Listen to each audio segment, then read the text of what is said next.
everybody to another edition of the C3 Friday Free For All. It's the show for Panther fans, by Panther fans, and we do it every Friday at 7 p.m., man. My name is Cody Lashing. I am your host. Man, Panthers training camp is inching closer day by day. Your boys will be in Spartanburg for a couple of different meet and greets, one at Monster Subs and one with PMP at a creator get-together. Man, it's going to be incredible. But look, man, hit that like button, hit that subscribe button, hit that notification bell for every single time the C3 Panthers podcast goes live. You already know what we do here. If you would like to join the show and be a part of the action, the link is pinned in the chat room, and it is also under the video on the YouTube and the Facebook page. Gentlemen, without further ado, ain't nothing to it but to do it. Let me introduce my illustrious panel. First up, he's here every single Friday. It wouldn't be a Friday without this man. It's Panther Pickle. Kenneth, what's up, brother? What's up, guys? Oaths you've taken. The time is now. Keep pounding or get run over. Hey, watch your toes. You might run them things over, boy. What's and up? No basketball talk. Yeah, that's right, JJ. No basketball talk, bro. JJ, shut the hell up. Oh, shit. Let it go, Pickle. Don't make me expose you. We're already on one today, bro. Don't say nothing about his Hornets, bro. He'll get mad as hell. Next up, this man. Bumblebees. You might know him as the Stat Daddy. You might know him as the Bat Daddy. You might know him as the best damn beard in all of podcasts. Boy, let me tell you, he knows how to ruffle some feathers, folks. He does it with the best of them.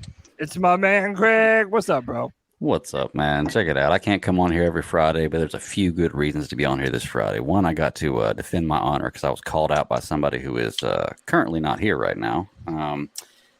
Another is to clarify some things. And, then I've got to say, first and foremost of anything and everything, I'd have been a little sauced on Tuesday. So just keep that in mind. I had a few to drink. So misunderstanding things and saying things like that. But I'm here to clarify some things going on from me and to talk Panthers football with everybody. So what's up? Yeah, man, I'm happy to hear, man. You're definitely in the comments and the cat calls. You had people feeling some type of way, man. What did I miss, Every story needs a villain, man. Every story needs a compare villain. Bryce to Jamarcus Russell. I mean, let's just say. Let's clarify. Yeah. We'll introduce everybody, then we'll clarify. Yeah. I'll let Greg clarify his stance. He has the opportunity. Keep going, Cody. Today on the Friday Free For All. Next up, this man, I have affectionately dubbed him as the brand ambassador for the C3 Panthers podcast, because that's what he does, man. He waves the C3 flag high and mighty all the damn time. It's my man Don D's Ill Skills. What's up, bro?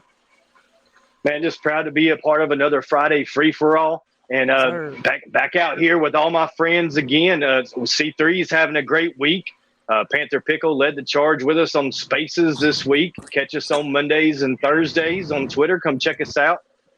It's just like this where you have the opportunity to speak and bat around some ideas with us. Once again, just glad to be a part of it. Let's get this thing rolling. Absolutely, man. And listen, follow all of these dudes on Twitter, man. C3 Army is out in full force. And yeah, they've been doing these C3 spaces on Twitter, giving people more of an opportunity to talk about the team that they love. You boys are doing a bang-up job, and I certainly appreciate you. Next up, let me go to my man, the 910 Panther fan himself, my dude Kyle with that fresh cut. Kyle, what's up, dog? How we doing, Cody? Thanks for having me. Another wonderful Friday. I'm ready. Let's get it.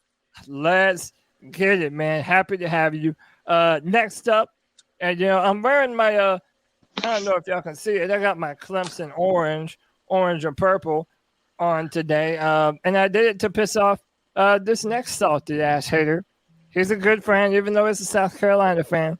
It's my dude, White Chocolate Espresso. What up, Kev? I mean, how can you piss me off when my team beat yours?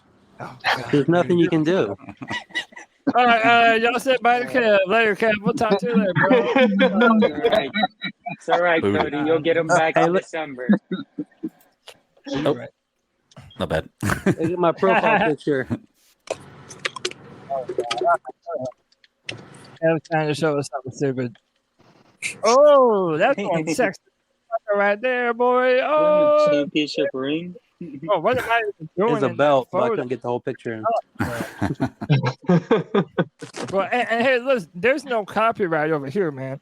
Credit where credit is due to the man that took that picture. My man, the homie, Anthony Piccarello. Anthony, what's up, dude? What's going on, y'all? How y'all doing today? I'm doing good, man. What's up with you? What's up? Nothing much, just working. I'll be in here for a bit.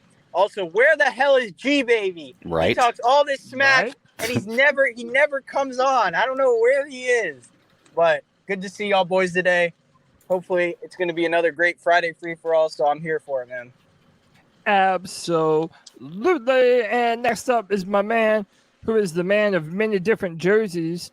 He's probably the biggest Panther and Ohio State Buckeye fan that I've ever met. It's my dog, JJ. JJ, what's up, bro? Yes, sir. What's up, C3 family? It's your favorite Midwest Panther fan here. We all got things to say, but I honestly, oh shit, we got a full house already. I was gonna say, I know, we if you only wanna got click 10 the people, link, man. We full in Yeah. here, boys. I was gonna say, if anyone wants to come up and share their opinions, like Cody said, we're gonna talk about other things like Bryce not signing his rookie deal yet, how you feel about the team, whether you want to address Greg's terrible statements from Tuesday. Oh, we're going to have to Like, address this. Yeah, it's gonna be like- first things first. I gotta get it out. Yeah. But yeah, it's gonna be a great Friday, everyone. Yeah, absolutely, man. Absolutely. Next up, my man has been sailing the 7 seas, and he loves to come on the free for all and kick it with your boy. Yes, It's sir. my man Al. What's up, Al? What's up, what's up, Cody? What's up, Greg? He was, Cody stole the words out my fucking mouth. That fucking beard, dude. That fucking shit looks sweet, dude. I appreciate Yeah, it. bro. But I gotta what's up, compensate, guys? you know. So Craig, you got JJ, everybody was good, bro. Man, I just Yes, got sir, back. Al. No more South Florida. I mean, no more San Francisco, bro. I'm back to South Florida, bro. I was a bitch out here, bro. Hey, back on the Okay. Eastern time zone, man. Yeah, I appreciate back on that, Eastern dog. Time Zone, bro. Yeah, how's that feel? Fucking hot as shit. I don't know. Yeah, yo, it is hot. Bro, I've been out all day today, damn near. Bro, let me tell you, Charlotte is hot like fire right now, dog. But hey, man, hit that like, hit that subscribe, hit that notification bell for every single time C3 Panthers podcast goes live. We appreciate your participation. Gentlemen, I'm going to start with this. We talked about it on Tuesday, but we haven't gotten a chance to speak about it on the Friday free-for-all, and that is Julius Peppers and Muhsin Muhammad being inducted into the Panthers Ring of Honor, man. This is a big-time deal. So what I figured I would do, and again, we have some younger fans that might not remember the era of Julius Peppers and Muhsin Muhammad. Hell, I'm even one of those people that kind of, caught the tail end of these two gentlemen, but I still have some memories of them, but I felt... Don't worry, I got memories. Oh, I'm sure you do. And you know what? We're going to use the free-for-all to voice those memories. Gentlemen, I want you to tell me what are, if any, some of your best memories involving Muhsin Muhammad and Julius Peppers, the all-time leading sack getter in Carolina Panther history. And, you know what? I heard Jay Stubbs go first. So, Jay Stubbs, why don't you tell me some of your favorite memories of these two gentlemen, man? Well, for or just like memories that no, I stick got out you. to I you got you. the I got you. most. For Peppers, though, my favorite memory from Peppers is kind of weird. It's kind of like not even a play. We were playing the Falcons one time, and Michael Vick was destroying us, and he got into it with our team. Everybody was fighting, they're about to fight. Yeah. And Julius Peppers comes running over, and Michael Vick throws his helmet on him, takes the fuck off, and runs to the sideline. And I think that's my favorite memory because no one wanted to fuck with Peppers, man. He was a real deal, straight up dude. And for Muhsin Muhammad, man, it has to be the Super Bowl catch, bro. It has to be. You know what I mean? Yeah. Yeah, man. Those are two Panther greats, man. I think they did a good job. A lot of people thought that Luke Kuechly might have been someone, but I'm actually glad that they went with the older route guys that have come before and have really made their mark on this organization. Not that Luke hasn't, obviously, but honoring the greats that have come before. I think that's a great idea to do that first. Bat Daddy, we talked about it a little bit on Tuesday, but give me some of your favorite memories or one memory that sticks out specifically involving Julius Peppers and Muhsin Muhammad. Well, I mean, the Muhsin Muhammad play, I'm not going to lie. I don't remember a ton. I loved Muhsin Muhammad, but I don't, in memory, I'll have a lot of plays with him except for the Super Bowl catch. And with Julius Peppers, it's kind of weird for me because, I'm a UNC fan. I grew up a UNC fan my whole life. So for me, I have more memories of Julius Peppers just being so dominant in college on the basketball team and on the football team. Because at that time, the Carolina football team, the UNC football team was pretty good. So I have memories of that. I mean, 30 sacks. I think he's second all time in Carolina in sacks, and then he's on the top 5 list or whatever list for the NFL. So the guy's just so dominant. But for me, I have more memories of him in college, really. And I can't think of any specifically. But when I think Julius Peppers, I don't know why, and I know he's been a Panther. I always think powder blue or Carolina Tar Heels blue before I think Carolina Panthers. But I love I can think both of them. And he has 10 interceptions, bro, which is really underrated for a defensive end. Let's go. That was going to be my thing with Peppers. That's a great stat right there, bro. That's a great stat pull out right there, bro. That's a great stat. 10 interceptions as a D lineman. Mm-hmm. It's crazy. And one of them for 97 yards, almost scored. Yeah, that was almost 2. He fell down one time. He just straight fell down. Mm-hmm. But he didn't score a touchdown though. I was going to say my memories of Julius Peppers was the interceptions and him lining outside on the offense because they just wanted to try to get some offense involved because we really didn't have it much. And for Muhsin, like Greg said, you don't really remember one play except for the Super Bowl play. And I think the reason because of that, he was the original Mr. Reliable. Like he's always catching stuff. He never had really that many drop passes. He just Mr. Reliable. Need 10 yards, get it. Yeah. Go ahead. It's one of those things where he's so reliable that it's almost you remember bad plays more with Chris McCaffrey, for example. I remember his 4 drops in Carolina more than I do the 400 catches he had. Yeah.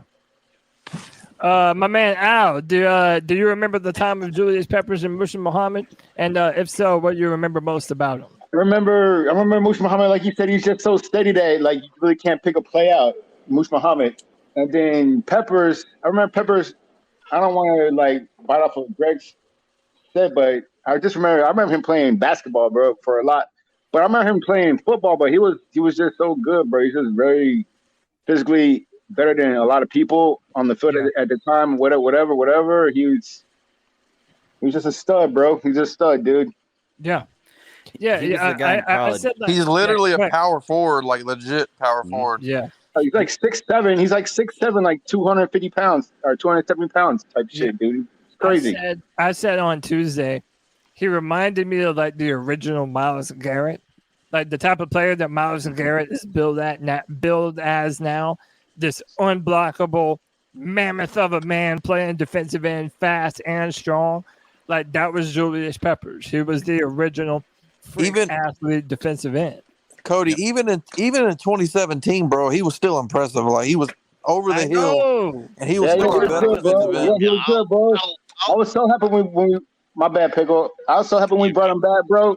I was so happy when we brought him back that year, bro, because he did make the defense better, dude. He made the defense better. Sacks, I think, 10 that sacks. carries on my point I wanted to bring up. I think my favorite moment, I know as the young guy, it's crazy. I got a Julius Peppers favorite moment. But it's easy for me. Week 4, 2017, Panthers versus Patriots in New England. I remember it so specifically because it was on my birthday. Julius Peppers came to play. We came into the game 2-1 after getting blown out by the Saints. And Peppers had 2 sacks that day. But I remember specifically getting hyped as fuck because, I'm one of those guys in a restaurant where, I don't really care. I'm going to stand up and yell at the TV. Yeah. And so I was like, take his old ass to the ground. That's an old hate crime right there. And really just, we ended up winning the game off a game-winning kick. And so that's easily my favorite Julius Peppers moment. Yeah, man, that was a bunch of great moments, man. I'll go last. I have a moment, and y'all tell me if y'all think I got a bad moment or not. I kind of feel like it might be the moment for some of y'all too. But I know. I feel like I know what you're gonna say. Go ahead. Yeah, I'll just say it then, and y'all probably know what I'm about to say. When he was a Green Bay Packer. I knew it. I know. I'm sorry, bro. I can't help it. When they came back, he was with the Packers, they came to Carolina in 2015. We scored a touchdown, and Cam was going to do the Sunday giveaway and give a ball to a fan in the stands. And bro, Julius Peppers was not having that shit, bro. He did everything in his power to keep the ball away from Cam. And whether I like it or not, that's the first memory of Julius Peppers that really pops up in my head. Cody, he said, "Fuck them kids, bro."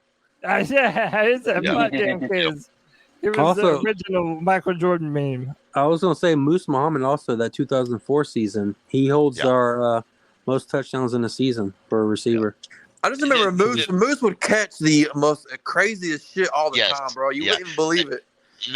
A lot of my memory of Moose is just the extremely hard catches he always made. I mean, he always made them, and he was so underrated as a blocker.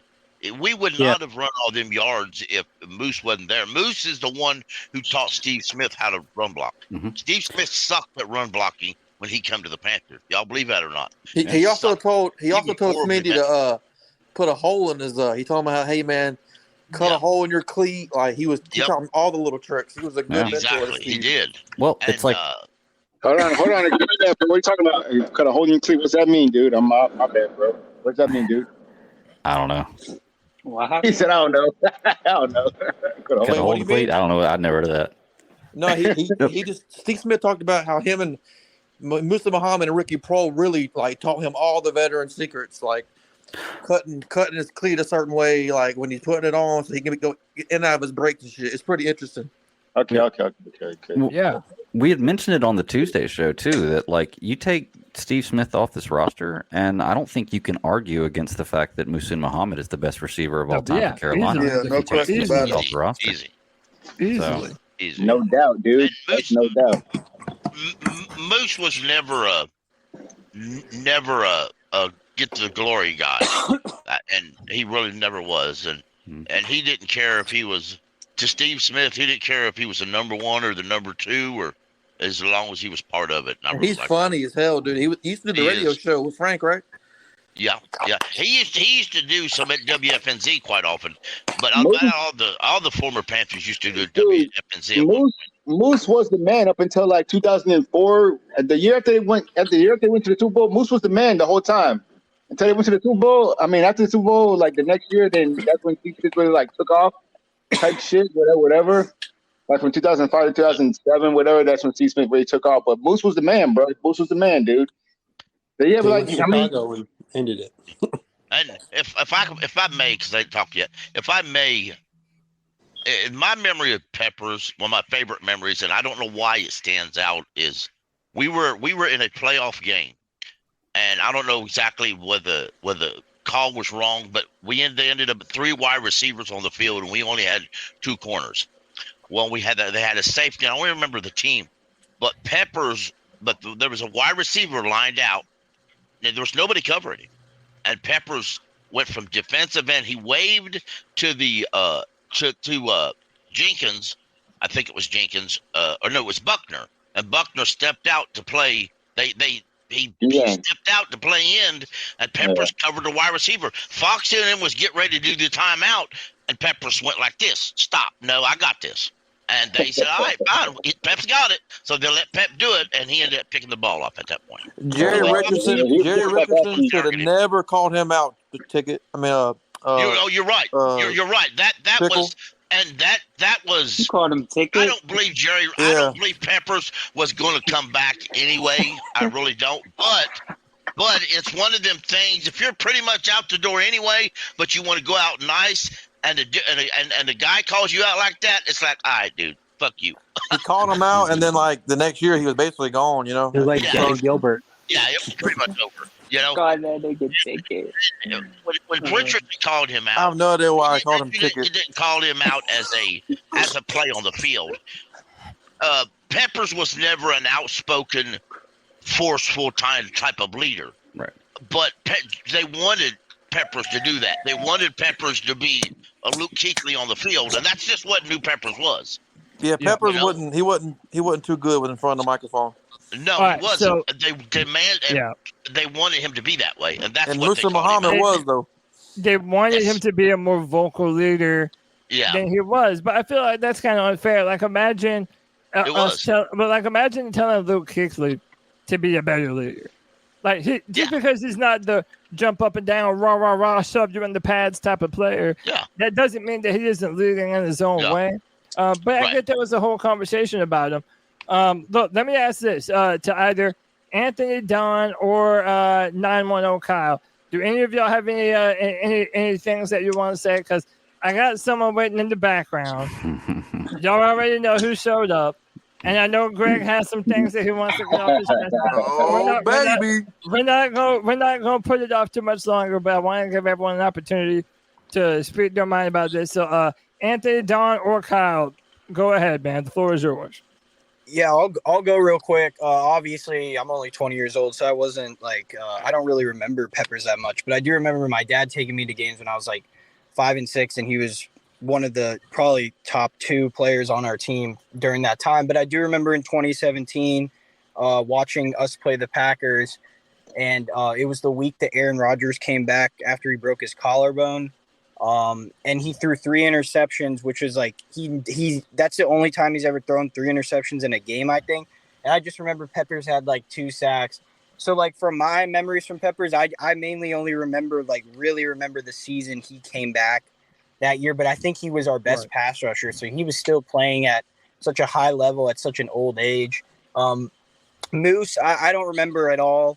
But I did go back. I've watched a lot of the older Panthers games, so I've seen him play. And as Pickle and many people mentioned on here already, he's not the fanciest or he's not what's the word? He's reliable, bro. He's just reliable. He's just really super reliable, and he made a lot of tough catches. He kind of reminds me a lot of Adam Thielen back in his heyday, honestly. Yeah. So I think he's just a reliable, consistent receiver. That's all you can ask for. But those are my memories on him. True professional, legit. Yep. Right. Hey, like I said, no shame if you don't remember him. I mean, my first real year loving and following the Panthers was 2011, and Julius Pepper's final year was 2009. I had always known of him. I had always kind of tepidly followed the NFL, but Cam Newton brought me to this team. I've said that multiple times. And, so I also, a lot of my memories are from 2017. And it's just wonder, man, even in 2017, led the Panthers in sacks at 11. Yeah, he was doing crazy things, man. Don, what's Brian Burns' hi? What's Brian Burns' tie sack now again? 12. Yeah, I mean, hey, Brian Burns. Wash Peppers got 11, my boy. Hey, I'm just saying, bro. 37 years old. Brian Burns and Julius Peppers, they're technically kind of on pace with one another. Sorry, I'm sorry to take it there, bro. I'm sorry to take it there, dude.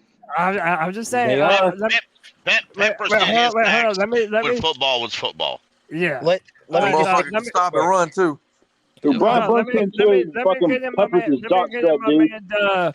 Let me get my man Don in on this. Diggs, go ahead, bro. Yeah, just real quick, because I'm excited about what's coming up too. I want to see this as well. But right here, this is my favorite memory of Moose, 2003, the Super Bowl. I'm gonna catch. Yeah, there you go. There we go. Yeah. Anyway, that's my favorite memory of Moose. And then just when Pep came back to the team, I remember being so excited about it, and all my other friends that are Panthers fans were excited about it too. That's my 2 real quick. If Kyle has one and wants to go. Right. I was just going to say the same thing. Like Cody said, I mean, Cam really brought me to the team. I watched him in his Auburn days. So I really wanted to follow his career, and I ended up moving to North Carolina that same year. So I just thought it was kind of, in the cards to be a Panthers fan. Destiny. So Moose, I really don't remember him, but I've gone back and watched multiple games, like they was saying, and he is a really, really solid, reliable. He doesn't like jump off the page, but like he's like the I followed the Steelers before I followed the Panthers, so he would be like the Heath Miller, the reliable, always going to catch the ball kind of guy. And Peppers, just like D said, like I remember I was a fan, and then like the best pass rusher that we had ever known left the team and was playing for somebody else. So I started my fandom like kind of salty towards the guy. And, then he came back, and the first game, instantly 180, love the guy, went out and got a jersey, like, loved it. Yeah. So you're like, oh, that's why Panther fans love this dude so much. He is a destroyer. Cody, I remember the year they went to the Super Bowl, I cut out the newspaper of every game that they played that year. I have it like in a binder, too, and everything. Nice. Was it Moose on this cover of Sports Illustrated? He might have been. Yeah, I think it is like the sticker it's out, and this Moose comment putting his Was it finger when he over caught the his mouth. touchdown, right? Yeah, they had my man Kev scrapbooking out here. Dude, I was I had it every was newspaper special. from every game that year. I was cutting pictures. I was like, I was 13. So hey man, let me That's get cool. this. Let me and by the way, just a little forward. We already have 10 people in here, so in order to make sure everybody gets a turn, I'm gonna be from time to time. I might switch somebody in and out just to make sure we get everyone. But right now we're good. Al, I see you in the background, bro. I'll definitely get you back in here. Just stay there. Let me get the opinion of this next man. He's infamous, y'all. Sometimes y'all make him fucking sick. And he'll gladly tell you about it, bro. It's the homie. And I heard that he's got smoke for one of my panelists up here today, bro. Oh, man. It's that dude, G, baby. G, what's up, dog? What's good with my dogs, G? What's up, G? We're just up here chilling, bro. We're just up here chilling. So G, before you go to war with the Bat Daddy up Yeah, there, before I talk to King Leonidas over here to the left, let's touch base on this Julius Peppers and Muhsin Muhammad. jump in on it, bro. Man, I don't fuck with Julius Peppers, bro. I'm just gonna be completely honest. Oh shit! Damn it. But listen, a lot of you motherfuckers, I am about to be 32 and August 3rd. Okay, I'm about to be 32. I watched that Julius Peppers there. I was alive and I seen that shit. But I'm telling you right now, that motherfucker was lazy, bro. He took plays off, and then he cheated, bro. Bro, he bounced, bro. He didn't want to fuck with Carolina no more, dog. And we offered a contract, bro. He did not want to fuck with us, bro. And he went to Chicago, bro. And that's my brother's favorite team. That's my grandma's favorite team. And I had to eat that shit, bro. I will never forgive Julius Peppers for that, bro. He had the opportunity to stay, bro.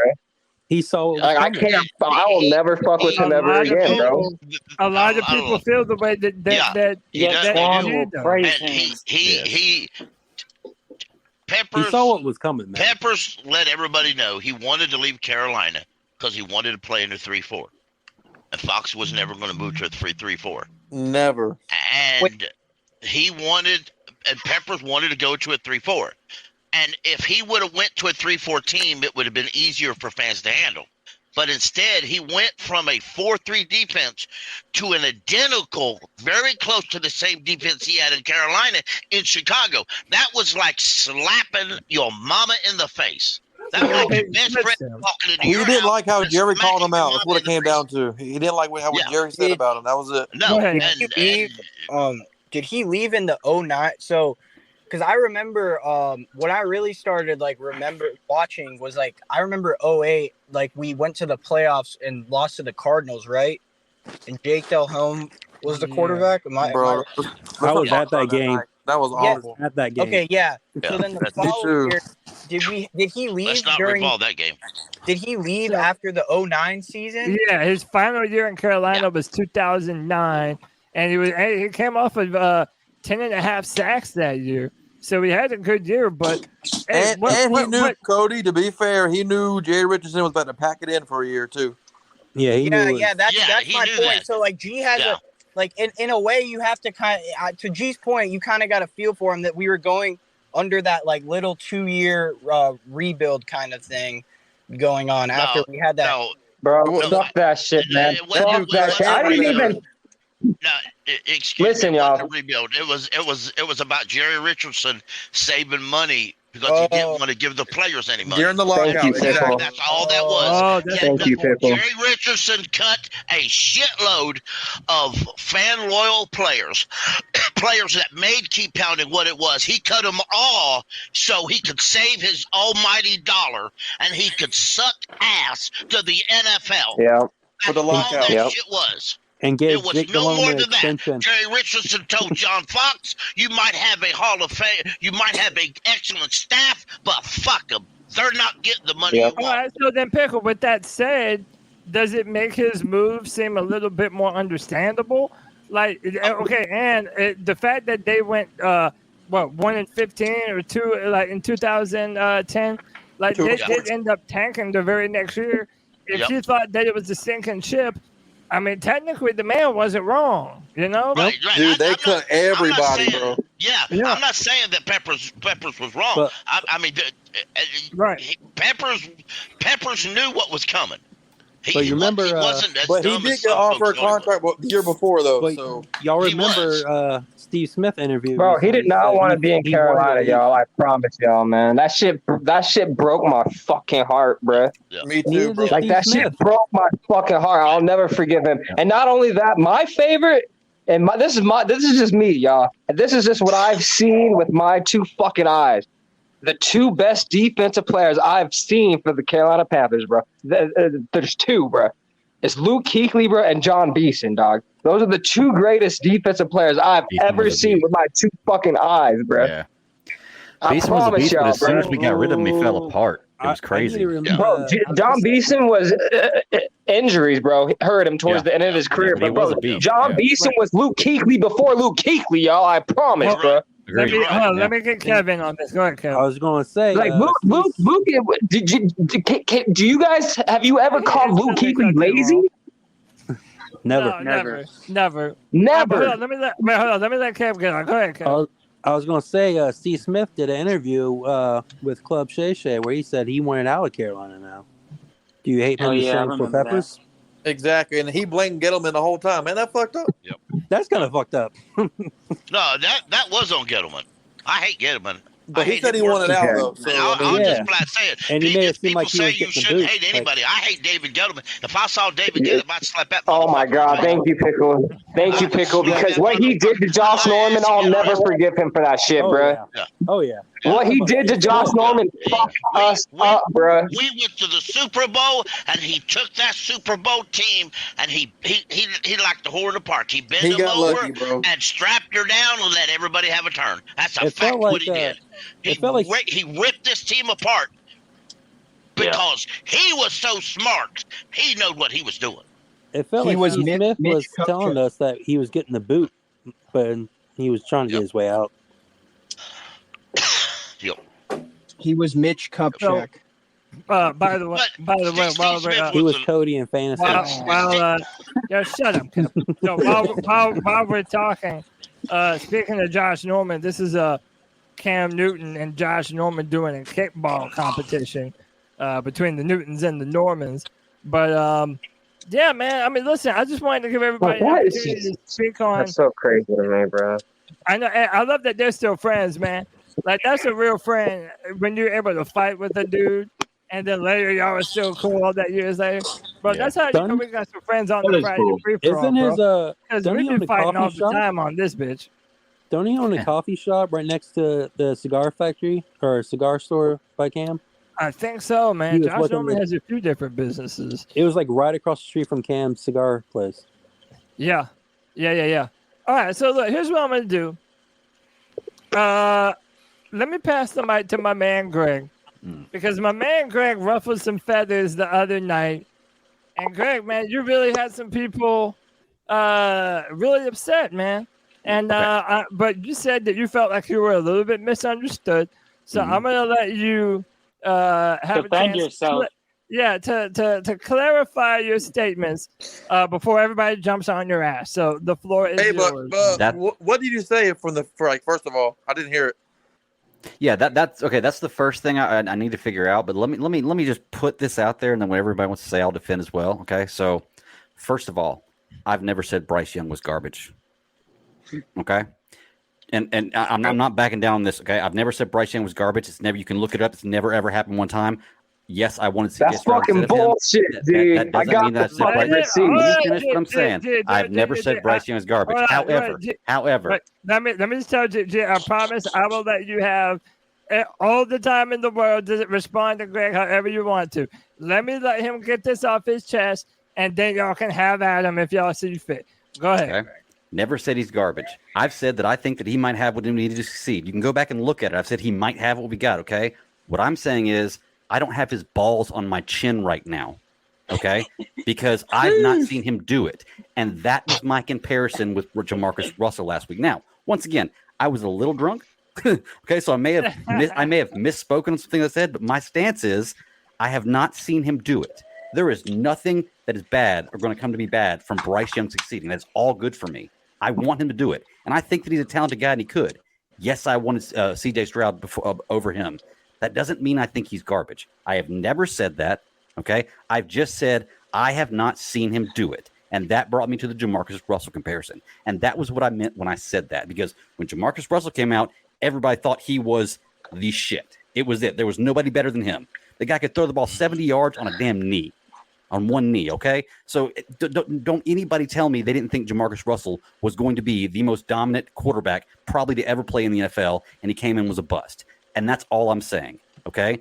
Bryce Young has what it looks like it takes to be able to get it done, but I have not seen it yet, so I will not open my mouth and insert his cock until I see that. But okay, let me bring this back, Greg. There is a part of you though that is afraid that this could be a little bit too much for him, that he is a little bit too small, that he doesn't necessarily have the he does not have the attributes to succeed. I agree, which is why I'm worried. That does not mean that he can't, though. I'm not saying that he can't. I've never heard he does Greg not have say the anything physical about attributes of a quarterback that succeeds in the NFL. That is a fact. That is not my opinion. That is an absolute fact. That does not mean I've never seen you give anyone more of not the benefit of the doubt. If I can say this. Oh, well, hold on. He said I've never had anybody give him more without the benefit of the doubt. Look at what I've been through the last 5-6 years. Yeah. I've seen this movie. Okay, that's why I'm skeptical about what's going on. I'm not saying it can't work. I've never seen All Greg I'm saying judge is a rookie. I need to see it first. And if anybody thinks that I'm being a hater for that, I don't give a shit, to be truly honest with you, because I'm not. I'm just being realistic, and I'm looking forward to what's going to happen in the season, and I hope that it works out well. He's saying you got to show me, I'm not going to crown him until he deserves the crown. I don't buy a jersey until I see it. And that makes a lot of sense. And you're not alone, Greg. You're not alone. No, there's fans out there that have podcasts all over YouTube that agree with you, and they're not necessarily hating on Bryce. They're just saying, "Let me see it in some games. Let me see it in some games." And I believe I just want to see it. Then I'll react. Mm-hmm. Yeah, I've never bought a rookie jersey before. I wait till after the first year. Yeah, and there's a lot. And if you say he did all this or college is great, it is. But it's still not the same as the NFL. No. And wait, Kevin, you don't have a horn jersey? There's a lot of rules now that are different, and in some positions it's easier in college than the NFL, and some positions it's harder in the college than it is in the NFL because the NFL kisses so much butt to certain positions anyway. So I also don't. Can I say this real quick? Players I'm younger than. Can I say this to Greg's point? Yeah, go ahead, man. Is G-Baby still? Has G-Baby talked yet? I'm in this bitch. Okay, all right. So listen, y'all. I mean, everyone knows I'm the second biggest Bryce Young fan besides G-Baby, and I think he's gonna be a fucking amazing quarterback. But my only thing about why I'm being so I'm kind Keyword of like. think. Don't do that shit, Anthony. Keyword think. Nah, you ain't doing that shit around me, bruh. I ain't letting that shit fly, dude. Hey, you're in a safe place. You're in a safe place, buddy. Go ahead. This is the same shit that I've been saying to Anthony, bro. You're in a Don't safe place. backstep Just now, say it. bro. Don't No, we ain't doing that shit. That's my nigga. He an alien, bro. He a motherfucking alien. Roll Tide, motherfucker. There's a Roll disturbance Tide, in the bro. course. I know what he's going to say. Let him finish. Jesus. If I think he says what I think he's going to say, he's been saying it from day one. Go ahead, Ant. We have to be realistic, okay?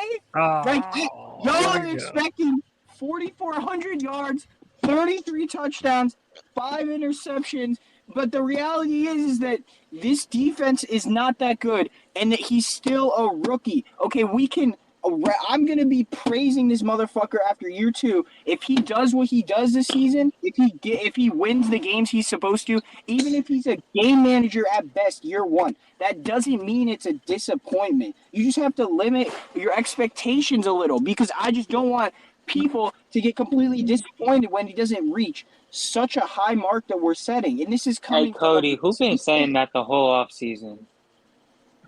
A lot of people. It sounds almost like the same thing I'm saying is be realistic, and we haven't seen it yet. So no, yeah, and when he does prove it, trust me, I'll be on here telling all y'all motherfuckers this is why we were supposed to draft him. I'll be cheering it on, and I'll be telling you you're right. Everyone I have no problem telling you you're right about that. Except for Anthony and G-Baby. Yeah, but I want to speak briefly on what Anthony said about the defense. He's 100% right. I went on Deets, if you remember, we talked about this in Thursday. Yes.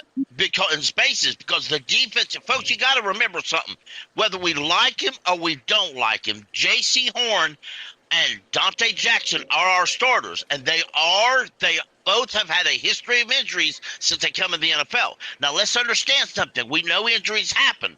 Do you understand who the backup corners are? If J.C. Horn goes down, C.J. Henderson or Keith Thomas is coming into play.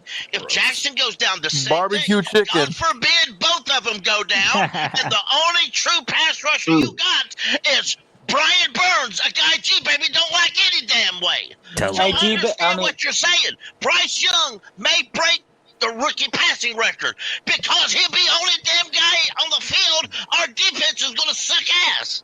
That's what. Yeah. Hey, Pickle, We you want to still have Shax Thompson. Go ahead. Listen, y'all need to start giving our defense some credit, though. Yeah, let G-Baby get in. G-Baby, tell them what they're missing, bro. Tell them what they're not understanding about Bryce Young, bro. I feel like our defense is solid, man. Solid. We got young playmakers on the defensive side of the ball. Y'all hype up Brian Burns. He better have double-digit sacks this year. He about to. Like I actually like DJ Johnson, that rookie. He's able to stop the run. You know who he reminds me of? He reminds me of Greg Hardy. Okay. He plays like Greg Hardy. I can see that. Like just able to stop the run, able to get to the quarterback. Yeah. He's got that mean streak, that background. You know what I'm saying? He a dog, bro. You got Greg Hardy was crazy as fuck, bro. That shit's crazy. Yeah, and that motherfucker is crazy. Yeah, he is. But, all right, so G-Baby, but okay, forget the defense. What are you saying to everybody that's like, oh, we need to take our time before we start hyping up Bryce too much? He's going to be. Bro, we have the best receiving core we've had in the past 7 years. That don't mean shit. I mean, but it's still bottom based on what? I think what do you mean based on win what? the division is the goal. If we win a division, everybody's happy, right? Yeah. Like I agree. I think we have a good wide receiving core, but let's be real. We have Adam Thielen, who got cut from a team that's a very pass heavy team with a guy who can throw the ball. Garbage. Okay. And he's kind of long in the tooth. He's getting a little old. What? We have a rookie. I like where bro. Just a couple of years ago, he was. We have got TMJ. You ungrateful motherfuckers! Not some fucking TMJ ungrateful motherfuckers, man. DJ Chark hasn't so proven ungrateful, himself bro. Yet. I think the thing Vikings is, wanted to I go think younger. look, see, this is the problem, G-Baby, is you're taking everything to an extreme. All I'm saying is, I don't think we could say we have an elite wide receiving core. I think we have a good wide receiving core, but it's going to be hard to say that we have have the best we've had in years. Like, who's proven on our wide receiving core they are a number one top dog? If Mingo hits, bro, we're going to be in good shape. We don't have a guy right now you can stand out and say, this is the number one guy. pay this guy big money. Adam There's not one Thielen. guy. What are you talking about? He's the most Adam consistent Thielen is receiver not we a have, bro. Trash. No, He's no, hold Go on. fucking look at the fucking trash. stats. Cody, say that. pull up the He's past 5 years of trash. Adam Thielen's fucking career, bro. No, I agree. go I watch agree. the But listen, fucking listen, Pull up G the baby, what fucking you're not stats, taking, bro. what you're He not was taking into Y'all consideration terrible. is he's older now, and a team that's pass heavy that was with him for years, that's been with his whole career. Let him go. They wanted a younger Yeah, There's a receiver. reason paid for that, $100 million man. to a They quarterback. drafted Jordan fucking Addison, the best receiver in the NFL draft, bro. What are They'd you rather have talking a about? rookie He's than on my fantasy team, too. Wait, time out. Let me let JJ go. I told JJ he could go. Go ahead, JJ. No, okay. People got to realize, like, all right, our best and most proven player we added this year was in this offseason was Von Bell. Yes. The yes. biggest person we lost was Okay. DJ Moore. We earned that 9th overall pick last year. Let's stop acting like this. This team is amazing. It's just because it's better than what a normal first overall pick would get doesn't mean compared to the rest of NFL teams we're going to be all that great. Again, I like this take, no bro. matter how you shape like it or this take. form it, this receiving core is bottom 10 no matter how you shape it. Right now, nobody has until proven Get the otherwise, fuck it's out of here, bottom JJ. I'm about to 10. kick you out of the No, fucking. just 'cause Bro, I'm it's about to better kick than you what out of my we used to fucking have. phone, bro. It's If I not could jump better through the than fucking 20 screen, I'd other kick you. teams, G-baby. God damn it, It's bro. not. 'Cause you Oh don't be my spitting God, no dude. facts, bro. Anyways, all right. JJ's Just 'cause right. our O-line, hold on. Just because our O-line took a giant step for our history, it was 15th. That's middle of the NFL. All right. Just because our weapons look better than our history, it's still bottom 10 to the NFL, bro. Like, Miles Sanders is taking a step back in his whole surrounding cast. We don't know if he'll be as good as he was last year for them. Frank Wright isn't this Andy Reid, Kyle Shanahan play caller. He's made great work with the dog shit supporting cast he's had. But, like, we don't know he's going to be this magic maker over here, all right? Like, We also like, don't know let's that they're calm it down not for a either, second. though. And I would Bryce say- Young's a whole rookie. Like, we can't just expect, oh my God, these guys are going to be amazing. Bro, let's see it to believe What it. was Like, the main and thing that Adam hold it? Thielen is garbage. Stop. Yeah. He's terrible. Bro, No. that's what- Let see, me that's go the with way y'all Adam supposed to be. Thielen. I'm gonna Garbage, though, bro. fucking say that shit, bro. I'm a fuck. I got your receipt, motherfucker. I got your shit, Look bro. at box scores, bro. He's not Just because good. he's not a He Let me say- played superstar the doesn't most make him games he's garbage. ever played Let me say in it. 4 years and had the worst statistics he's had. Yes. It's no coincidence when they play man coverage. That's what happens when you get Justin fucking Jefferson, bro. Stop, G baby. Get the fuck out of here, bro. He's getting the Justin- cornerback Oh my God. too. And TJ barely Hawkinson. gets That's when you get separation. TJ Hawkinson too, bro. They traded for TJ Hawkinson because I Get the fuck out of here, JJ. You're tripping, bro. You're tripping. Because he's garbage. I'm glad He's not garbage. Cody, can I say something? I don't know. He's garbage. How many, Listen, how many man, 7-year? even in 2019. You gotta pull up his stats, Cody. I need you to. No, we're not having that disrespect, bro. After 3 straight injury-riddled He's years, garbage bro. with 6 touchdowns. How many G-Baby, touchdowns can did you not DJ Moore see? I have got for the him- last I 4 got him up years? on the- Yeah, I got him you. up on the screen. He got more How touchdowns than many DJ Moore quarterbacks did he in the last play 3 with, like years. Kirk How is that Cousins? garbage, bro? Kirk Cousins cleared Yeah. any Dude, we quarterback. can't in the complain league. about Let me 6 talk, wait, touchdowns, bro. Time out. Let G the baby. host. How is that garbage, bro? I'm not Stop. Everyone Y'all stop. are gonna be Let so the disappointed host on Adam get back Thielen. under control. Let me just make this point right quick, y'all. The past 3 seasons, this man has cleared 700 yards. We could use that. Minus last year where he had 6 touchdowns. The 2 years before, in 2020, he had 14 touchdowns and 10 touchdowns in 2021. If you want to say that this man is a little bit older, whatever, you're entitled to.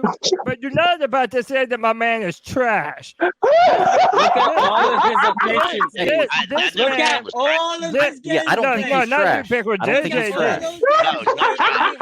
He He had the not worst trash. yards he is he's on had the in decline the in his past 4 career with a years. new team right now. There's And a no rookie Look at evidence the of that, game. though. Hold on, stop. Where Look where at the is games he's where is the played. evidence of that? Cody, look at the look yards. at the games He's he's gone down in played. yards and games Stop. played every year for the last 3 years. It's That's complete. one Look at his evidence. But average Justin yards. It's Jefferson on completely there. on the decline. Did he Justin played every Jefferson game on last their year, didn't team he? makes his Yeah. day Jake, easier because played he has to every play the game last second year. cornerback, and Here. Justin Jefferson's getting double covered. Justin Jefferson makes his game easier. So Justin And he Jefferson on a still team is can't not an produce argument in at your a good favor. level. How many But also, targets it's does he not get? like we're How many asking catches Adam does he get? we're not asking Adam Thielen to be a number one wide receiver here. I agree, but So- all I'm so it's saying is also, Exactly. all I'm saying is we don't have. Who is There's going to be nothing to then? say right now that they are the best wide receiving core we've had in years. There is nothing to say Nobody, that. JJ. Cody, let me get in on this. Maybe should fucking sign Hold someone. on, Let me bro. talk. Let me Bryce talk. Young Let me talk. passes between 0 and 20 yards, bro. Look at Adam Thielen's fucking average, bro. Look at his average. 10 yards, well. 10 yards, Steadily 12, declining, 13, bro. He's 12, bro. garbage. Bryce and Adam are going to fucking eat, bro. I hope so. Hold I on. really Let do. me That'd be talk. awesome. Let me talk. Let me talk. Let me The let- reality go of the reality of my whole point is that I don't want Bryce to be in the same goddamn situation Cam Newton was throughout his whole career, bro, where he has no real offensive help, and he's just creating everything on Cam his had own. Steve Smith, bro. What are you talking about? Yeah, He for worked 2 like games. Greg 2 years, Olsen. but he was As a actually rookie, he had him I'm though, sorry, I'm right? thinking Like, DJ we're talking Moore, about not rookie Steve year, Smith. right? But okay. Yeah. Oh, dude, you guys, man. Okay. So remember, I made the point about how I think this defense is not good. This is my whole thing with y'all. Y'all are expecting so much from Bryce Young, but at the same time, it won't fucking matter if our defense is giving up what Aaron Rodgers' defenses have given up for him the past 12 fucking seasons.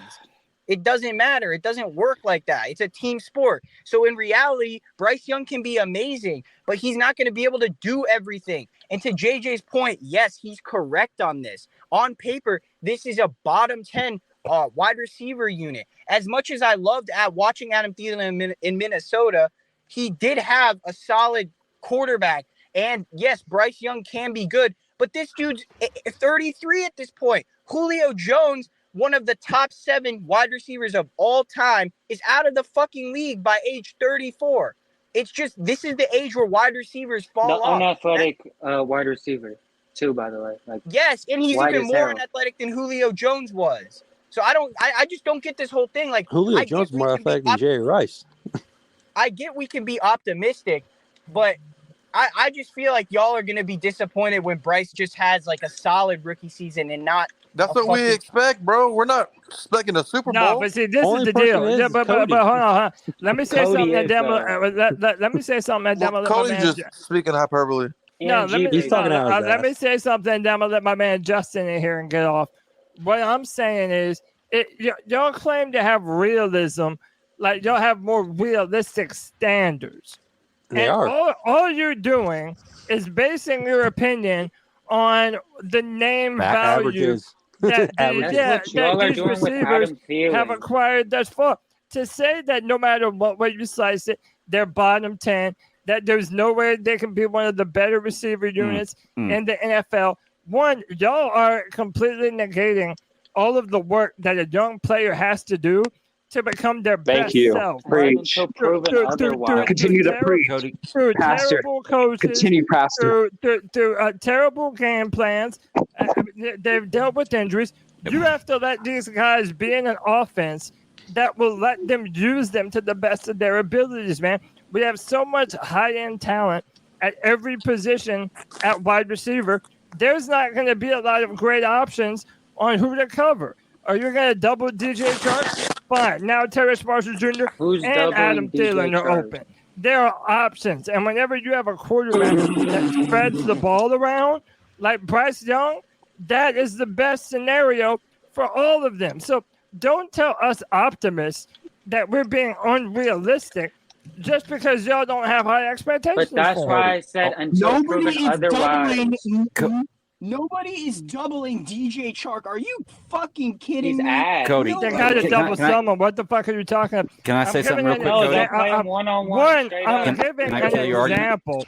Can I'm I just put your giving argument out like an a cigarette? example. I'm not saying that they're going to double Chark. I'm saying no matter who they decided to put all their resources against, we're going to have more than enough extra weapons to be able to exploit their defense in a bad way. Can I put your argument out real quick like a cigarette? Watch this, okay? No, So what you're arguing, Cody, is the fact that they may be able to do this if put in the right situation based on this, okay? My argument is that we have nothing to show that. Nothing to show that. All we have to go off of is the thing that's going on in the past. We don't have projections or stats to go off of in the future, okay? So for me, I'm going to err on the side of caution. Now, none of those players now hold are on. on Should I be wrong? I still win because we're a good team. Exactly. So why not err on the side of caution and say, hey, I think this may happen, but I have nothing to show me that it will. Because if they end everything up I'm being saying good, is predicated on a premise that has not happened yet. Because it's a gut feeling, and if I end up being right, I get to say, "Oh, what's up? I get the same prize you do if I'm wrong. I get the same prize you do, buddy. Let me do something real quick. So. Let me let my man Justin in. Justin's been waiting his turn. Justin, what are we talking about here, bro? Are these receivers being slept on? Like, do we have, forget the receivers, do we have too high of an expectation for this entire offense in the first year? Honestly, I feel like everybody has a right to feel the way they do feel on both sides, but the only reason I started tripping out when I was in the whole pre-chat thing and started waving my hands was, bro, you can't really say anybody's going to be garbage. You can't do that. Because for one, you putting that on our team, for one. And two, what has Adam Thielen always been good at? Route running, right? Correct or no? Has he always been breaking Randy Moss's records as well at Minnesota, bro? Okay, yeah. I mean, that part. But also, has he ever really been the most athletic guy on the field? No. Okay, so why are we all leaning on his age? That's a great point, Justin. Because he's got a huge injury-prone history, and statistically, this is injury-prone. Look, man, what do you mean injury-prone? Bro, I get that. Because you said injury-prone, don't make that shit real. Apparently, everybody on our team is injury-prone. If you think about it, 3 straight years he was injury-prone. Like, what are we talking about? He has a whole history. I'm gonna just break it down real quick like this.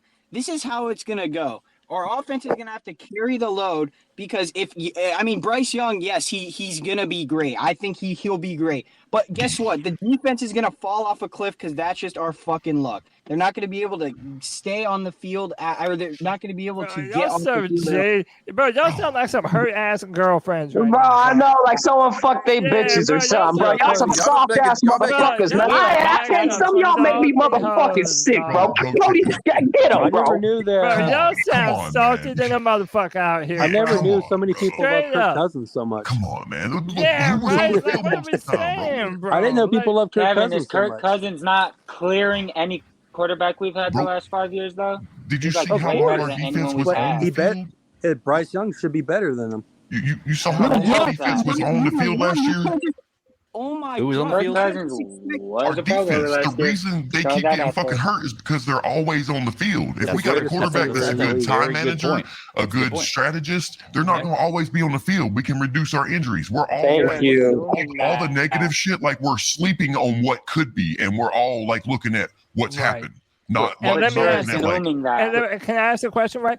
Let's say you were a Chargers fan. We've yet to prove that. Wait. Let's say you were a Chargers fan. Was it reasonable to expect Justin Herbert to break the rookie touchdown and passing yard record? No, probably not. But you know what? If you had a feeling about what Herbert could do with those weapons, you might have been on to something. And I'm sorry that Keenan Allen on this team. And Who's these Keenan Allen on this we team? might be on to something. Yeah, bro, you fucking pissed me off. Make me sick, Cody. That's disgusting. I think it's the Heat, guys. I think the Heat got to us this week. I know, Jay. It's wild, bro. Make sure that AC's on, bro. Yeah, but look, either that or that AC on, man. Come on. Either that or take your mic off, bro. Take your mic off. Some of y'all got some menstrual cramps out here, bro. Yeah, y'all tripping, bro. Yeah, we gotta have positive thoughts, man. Y'all acting like Adam 22 out here. All right, let me let Pickle in. I've been quiet long damn enough. Go ahead. Let me tell you what happens if DJ Chark gets hurt. Because we know his ass is. He always does. What happens if Adam Thielen, and we'll go back real quick on him, Adam Thielen, last year he played 17 games. He did. God bless his soul, he played 17 games. The year before that, he played in 13 games. The year before that, it was 15. The year before that, in 10. He hasn't played a full season, not counting last year, since 2018. That doesn't mean he sucks. That doesn't mean he's going to be bad. That doesn't mean that he can't turn his rest of his career to Hall of Fame career. All that means is, Pickle. he has a history of injuries. Now, what happens? Shut up, I ain't done yet. Now, what happens if he shows his age or gets hurt? Because fact of the matter is, it could happen. Then we got Smith out there. But the defense isn't as good as we think they want to be. What was his deal? Why do y'all think that? What was Adam Thielen? On the defense. How much were you paying Adam Thielen? Oh, that don't matter. Bro. No, it does matter. Like 3 years, 19 million, something like that. Yeah, something like that. My point of the matter is, if both them guys go out, you're stuck with Marshall, Mingo, and Chenault. I say let Mingo play, bro. Fuck it. What happens if we enter mid-season and that's all the wide receivers we have? And Pickle, to add to your point, what happens whenever Bryce Young doesn't have the most elite guys going against the trashiest guys in the league? That's all I'm wondering. Should that happen, what happens to Bryce Young then? I'm not saying he can't do it. But have we seen him play with garbage players yet? I'm not. When players can't get open, he's running for his life, having to throw the ball away. That's all I'm saying. To be honest, we'll be used to that. Watching some Alabama tape this week. Did he kind of have let's those be honest. He probably had the best. Bryce probably got the best offensive line he's ever had in his life in front of him this year. Didn't he have some average slash and his numbers declined declined heavily. I don't think if you play for Alabama, by the way, what you're looking at compared to because he had no receivers. What the fuck are you talking about, JJ? 2023 wasn't a good year for the Carolina Panthers, but I'm trying to make 2024 a better one for myself. Get started on your resolutions with Factor so you're ready for the new year. Factor's ready-to-eat meal delivery takes the stress out of meal planning and sets you up for success in the new year. Skip the grocery stores, prep work, and cooking fatigue. Instead, get chef-crafted, dietitian-approved meals delivered right to your door. With over 35 meals to choose from per week, including keto options, calorie smart, vegan plus veggie, and more, plus over 55 weekly add-ons, you'll have a ton of nutritious and flavorful options to kickstart your resolutions. Skip that overpriced takeout trap. Factor is cheaper and way more delicious than takeout. Get chef-crafted, restaurant-quality meals delivered right to your door, and they're ready to heat and eat in just 2 minutes, which means more time for you. Head to factormeals.com/C350 and use the promo code C350 to get 50% off. That's code C350 at factormeals.com/C350 to get 50% off. Doctors take Field of Greens for their own health. Here's Dr. Ryan Green to explain. We're like you, too much fast food and not enough exercise. That's why I take Field of Greens. The fruits and vegetables in Field of Greens support my heart, lungs, kidneys, and metabolism for weight loss. And Field of Greens promises your doctor will notice your improved health or your money back. Get 15% off with promo code HEALTH at fieldofgreens.com. That's promo code HEALTH at fieldofgreens.com. Product is not intended to diagnose, treat, cure, or prevent any disease. JJ, you were just 10 years ago. Get the fuck out of here, man. Receivers last year and the year before was good. His numbers. He had no receivers in the top 50. That's what I'm saying. How can a quarterback get stats if he has no wide receivers? Okay, let me ask y'all this then. Can I answer your question with a question? So he got the ball for him. That's what Cam did in college, my boy. Cam didn't have no receivers. What if we fuck around and Bryce Young is what us Bryce Young fanatics think he's going to be, huh? Then it really don't matter who our receivers are, right? Because don't he elevate those around That's him? amazing, then. It And doesn't that's- matter. we have a franchise Hold quarterback. on. Bryce has been proven that he can throw the ball. Y'all to a I'm bunch going of in with an open mind, receivers guys. I anyway. mean, you got to go with an open mind, man. I'm relying on Hey, that. real quick. that's my Let what me let me do two things. One, what you're looking at on screen is Bryce Young throwing a bomb downfield to the Laviska Shenault running deep, man. A lot of people have questioned Laviska Shenault as a deep threat. My man's his been long getting ball. slow. Some people are sipping over him, bro. Yeah, people are saying he can't throw the ball deep. He's throwing it deep and 80 yards. shit. And nobody's talking about Laviska Shenault. There he is too. Like And what? look at that. Look at that. That That's a good offensive pass line with is no pads and no offering defenders. such great. Get the fucking Greg. I'm gonna cut your fucking beard off, bro. I'm gonna fucking shave that shit, bro. We fucking make ain't me seen sick, that bro. before. Have a Every beard training match. camp every year, bro. Like, Look, Shut the hell up. man. We just saw Okay. Mac Jones do it. Cody, I know what like you're about to dead do. ass. So go ahead. The only but Nah, here's the deal. Hey, Cody. Hey, Cody. No, I don't want to You know what hear this from fucking Panthers- King Leonidas no more, bro. I really don't, bro. You make me fucking sick, dog. Like, Y'all remember truthfully, that? bro, I can't fucking believe And you're you, still dude. not throwing Remember up that Malik yet, Willis bro. throw that G people baby, put over? if you want to trash Greg, you might need to come up with a worse name than King Leonidas because he was pretty kick ass. like that's a compliment. We That's gonna not shave even an that insult, fucking bro. beard, bro. Hey, when we win a Super Damn, we Bowl, say you're gonna shave that's your the beard. whole deal. Hey, Greg. Actually, it's my playoff beer. It's got me Yeah, go ahead, JJ, and then I gotta give Greg an out. Hey, Greg. Yo. So, you know what this team really reminds me of? I'm about to make Loki a pretty solid comparison. All right. It reminds me of the 2021 Patriots when they drafted an Alabama quarterback, signed Nelson Aguilar coming off an 800-yard, 8-touchdown year, career high year for him. Signed Kendrick Bourne, signed Hunter Henry and Jonnu Smith. They had Bill Belichick to do the defense like we got Avero, and they have Josh McDaniels to do the offense like we have Frank Reich. I mean, and then they went 7-10. Now, I'm not saying we can't do that and look as good as they did that year at one point, but what are the chances we really just pan out like glorious like that? You know, we don't have Bill Belichick. Like, you know, it's not as great of a situation as that. I think Bill's lost a step. Frank Reich has won a Super Bowl as an offensive mind. I have no reason to. And by the way, no Bill by the Belichick. way, now hold on, JJ. The first year in Indianapolis, when he had Andrew Luck, this man made it to the playoffs his first year. Absolutely. And He they're started already 1-5 saying too. that Bryce is one of the smartest quarterbacks that they have ever played with, man. Listen, I think at the end of this conversation, if you feel like you want to be realistic and temper your expectations, whatever, you're allowed to do that.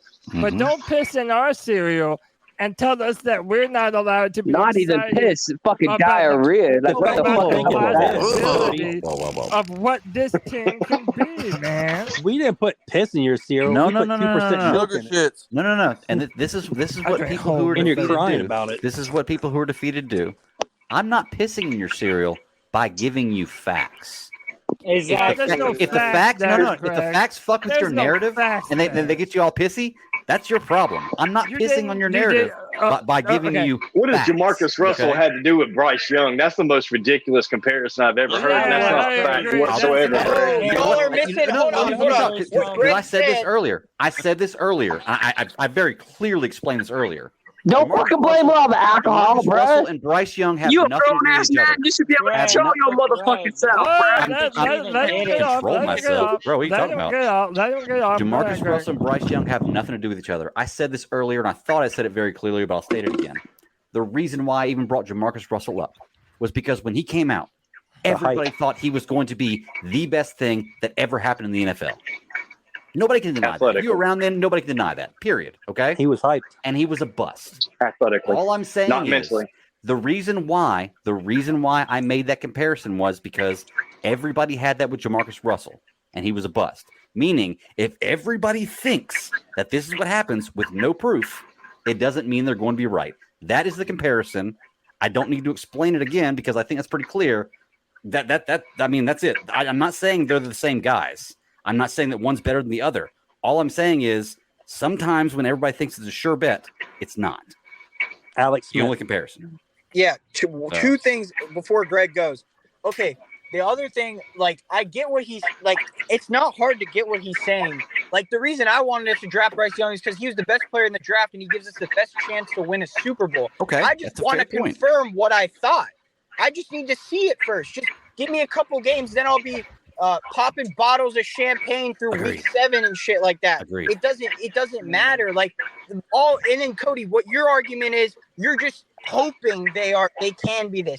I told you this, every team has potential to be great. Like, if you think CJ Stroud's going to be a good quarterback, you can make the same arguments with his shitty receivers that he has in Houston. That's just the reality of the thing. You're just banking on hope. Obviously, we all want to be hopeful, but there has to be a line where you have to be realistic, because at the end of the day, he's a rookie quarterback, and there's going to be bumps in the road no matter how much you don't like to hear it. That's coming from Bryce Young's second biggest fan, man. It's not hard to understand. Like, there's going to be weeks where we don't get the production we want on offense. I'm expecting those weeks. I don't expect him to be prime 2011 Aaron Rodgers and throw 45 touchdowns to 6 interceptions.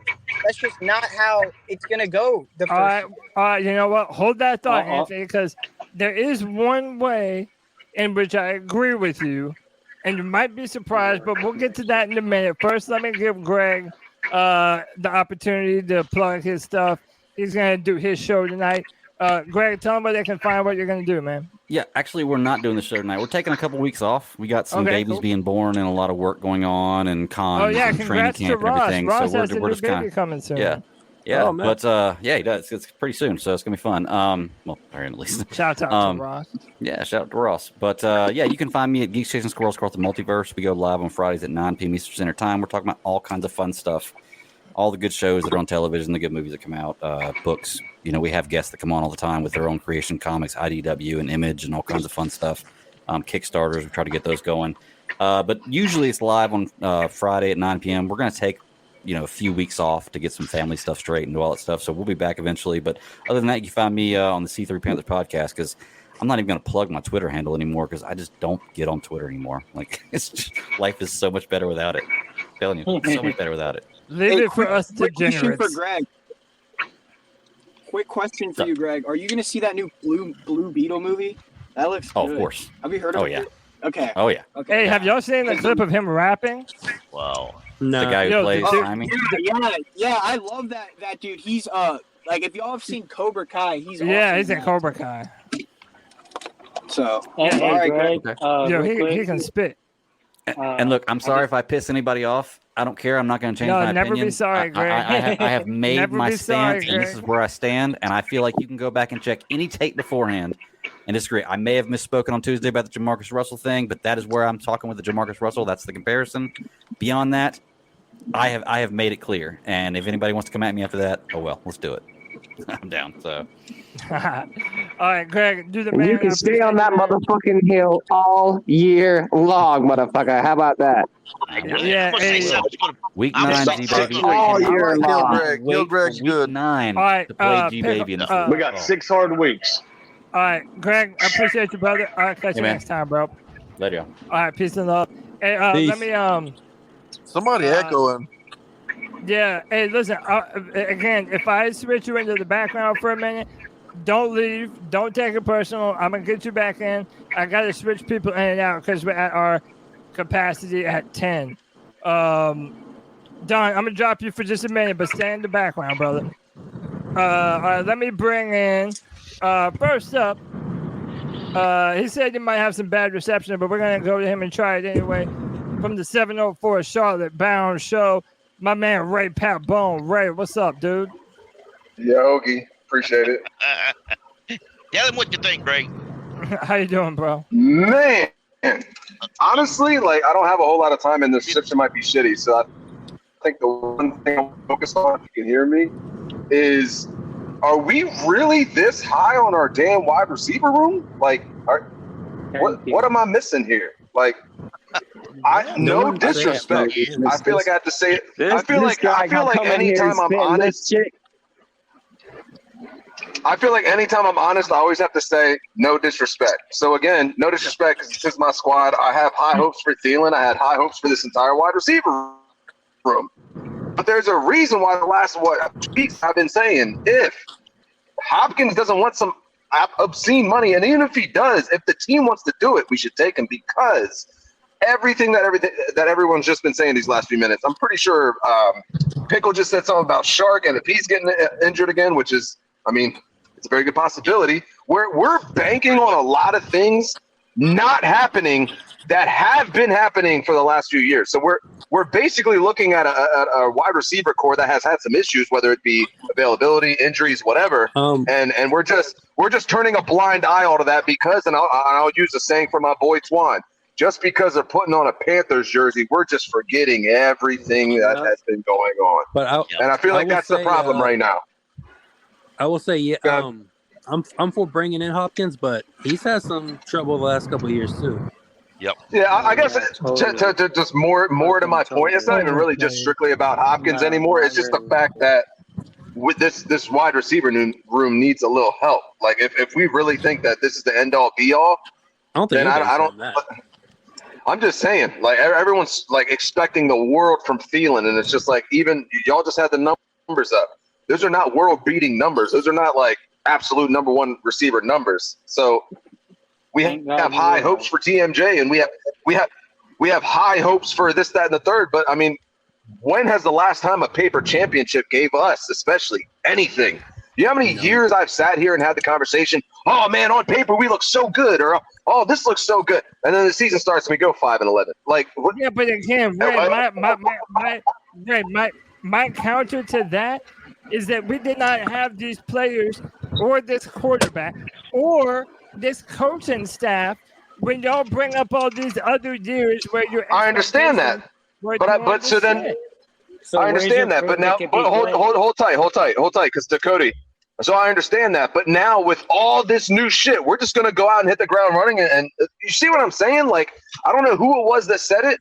We definitely need to temper our expectations a little bit here. We are getting okay. There you go. We are getting, and I understand it. Hey, I'm excited as shit, and as every day passes, I'm getting more excited. But I'm trying to temper my expectations because this is a rookie coaching staff in the sense of it's their first year here. I understand they all have a lot of experience, and I love that they have the experience. But first time all together, we have heard Reich say it multiple times. He didn't even know who the hell Thomas Brown was. And now we're all coaching together. We got all this talent, and I stress that word. We have all this talent on the roster, but they're now all playing in an entirely new system together. Some of these guys, and again, I understand it's Brian Burns, and he's a great player, but he is still playing out of position. He does have new shit to learn. All these guys have new shit to learn. All these coaches have shit to install.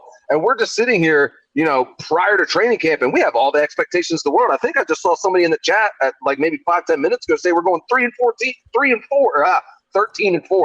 And my mind is just like, I understand as Panthers fans, we want to get excited. And I hope we do. Hell yeah, Pickle. I hope we do go 13-4. Yeah. But expectations need to chill out because if things go the way they easily could go, there's going to be a lot of upset fans, and we just need to temper expectations. I'm not expecting nothing much, bro, to be honest, bro. Yeah. Al's back in the show. Go ahead, Al. I agree with this guy, bro. Like I've been saying this since when's the joke? Was it April or something? No, we got to temper our expectations, man. This guy's a rookie quarterback, bro. You think he's going to come here and just light the fucking league up, bro? So 40 touchdowns. We won 7 games. And all this stuff. You said that. You've been saying that. No. The Zany Twins been saying that for the last fucking 6 months. Come on, bro. You guys got to temper your expectations, bro. We won 7 games with Bryce football isn't Sam on paper. Darnold. I don't think anybody's saying but Sam Darnold's a legit quarterback. He's in the NFL like he's playing, bro. Come on, what are you talking about, bro? Have you looked at our schedule? Have you looked at our schedule, bro? You haven't seen him play yet, bro. You haven't seen him play yet, G, baby. Hold on. Oh my God! Some of you motherfuckers, bro. Come on, it's a whole ball game, bro. Oh my God, bro! Come on, Cody. Needs to calm their ass down. Let me let Jay Stubbs get a word in edgewise. Go ahead, Jay Stubbs. No, I'm just saying this ain't my first rodeo. I've been watching the Panthers for a while, so I'm not expecting nothing crazy. I'm not even seeing like. I guess some people are saying 13 or whatever, but that shit ain't gonna happen. Like so, Like we got Bryce some weapons. We upgraded a lot of positions. We need to address the defensive end, but we're going to try to win a division. If we can't, we're going to have no picks next year. So it is what it is. This is the build for the future. So you guys can't expect a Super Bowl, and I don't think anybody's expecting that anyway. Okay, can I just say this though? Hey, Cody, my phone's about to die. You got. Huh? I was just gonna say you got to tell me what you thought. My phone's about to die. I gotta get out of here. You wanted to tell me what I was like, what you agreed with me on that point that I was making earlier, before Greg. It's really the start of a whole nother topic. And okay, if y'all are in my Friday free for all chat room, I told y'all that y'all had some assignment viewing, and I said everybody needs to watch Quarterback on Netflix. Now I loved it. I thought it was incredible. I loved it. I love documentaries anyway, let alone one about my favorite position. It was the one thing that did make me like, oh, bro, the fact of him being 5'10", 200 pounds or whatever. And man, they have an episode in that season titled Kings of Pain. And bro, the hits and the shots that Patrick Mahomes and Kirk Cousins and Marcus Mariota, like no spoilers. I'm watching that shit tonight. Yeah, no problem. But like, and it's not even a spoiler, but like NFL films, they do such a good job of showing you the impact of the tackle. Like it really is crazy, man. Like they get absolutely obliterated sometimes. And yes, even though I understand that Bryce, he stood up to all the physical damage playing in the SEC, I understand that. But bro, they are bigger, stronger, and faster in the NFL. I understand why some people are still concerned about him being a little bit too small at the quarterback position. And that is one 26-year-olds. And that is one thing that I have always said is when it comes to being healthy, that's one thing he's going to have to prove all by himself. All by himself. If he wants people to not call him an injury-prone player just because he's 5'10", 200 pounds, like he's going to have to hold up to a beating that is sure to come. And even if our offensive line is better than it ever has been before, it's not going to eliminate him getting hit totally. You're never going to be able to take that out the game, man. So that was one thing that made me go, oh, bro. When they show it to you, man, they show it to you in a different kind of way. And the rehabbing that they do, it just got me a little bit nervous. That's all I'm saying. It's not like I'm not believing in Bryce this season. I definitely am. I'm just saying, bro, that when you're playing quarterback, you're gonna take an ass whooping. It's football, Cody. We know. But hey, but you know what? What I'll say to his point, because and maybe it's just me being too much of a believer and wanting Bryce to succeed. I'm looking at Bryce, and my man's clearly putting in work in and out of the gym. Like my man's looking a couple pounds heavier, a little thicker.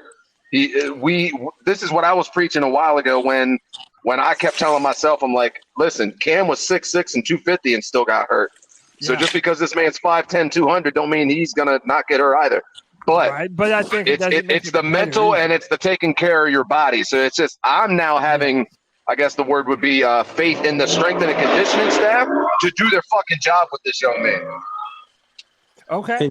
And Cody, I don't think Bryce is going to put himself in a lot of situations. There you go, that's Pickle. going to get him hurt, and that's because he's going to be so smart. He has to understand his own body, and he does. So he'll get the ball out quick. You won't see the quarterback sneaks, but you're going to see the short passes. That's throw that bitch away too.